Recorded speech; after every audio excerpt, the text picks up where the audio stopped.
Admit it, you had a feeling it would happen. I had a feeling it would happen. How could anyone not?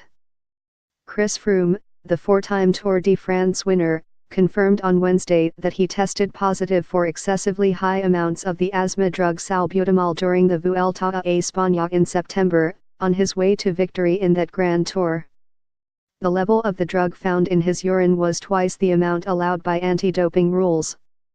This news comes as no surprise. Not necessarily because it was Froome, the 32-year-old rider for Britain's Team Sky, who has dominated cycling in recent years, but because the revelation fits right in with a Tour tradition. So Froome's name now goes on the growing list of cycling champions turned infamous for failed drug tests or doping admissions: Lance Armstrong, Floyd Landis, January Ulrich, Alberto Contador, and on. The last time there were back-to-back Tours de France without the winner becoming entangled in a doping scandal was 1995, when Miguel Indurain of Spain won his fifth and final Tour. Yet he too, once failed a test for an asthma drug but was not punished. That's an entire generation of embarrassment for a sport and its biggest stars. 3 of those riders, Armstrong, Landis, and Contador, have been stripped of some or all of their victories, but those falls from grace didn't happen without a fight. And it looks as if Froome is preparing to dig in for one, too. Froome, who has had asthma since childhood and has often used inhalers in public, may face a suspension of a year or more. But don't think for a second that he and his powerful, often sanctimonious team are going to roll over and accept a ban. Be prepared for explanations and excuses, and they had better be good, because cycling investigators have heard some doozies.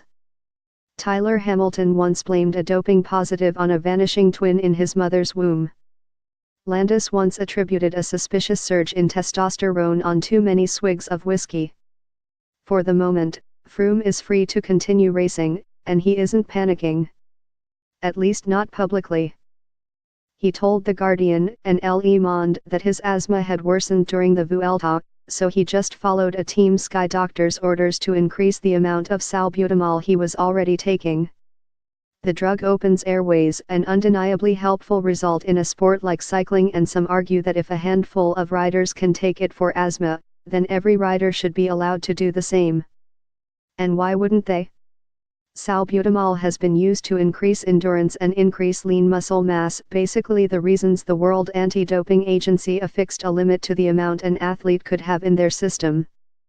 But even if a doctor told Froome to take more of the drug, Froome should have known better. He must know better, because that isn't going to fly with anti-doping experts.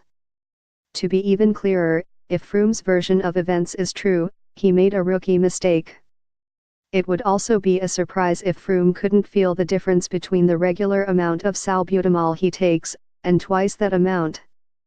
And the consequences of getting caught doing so should have been obvious to an athlete who, as he admitted, knew he was going to be tested repeatedly.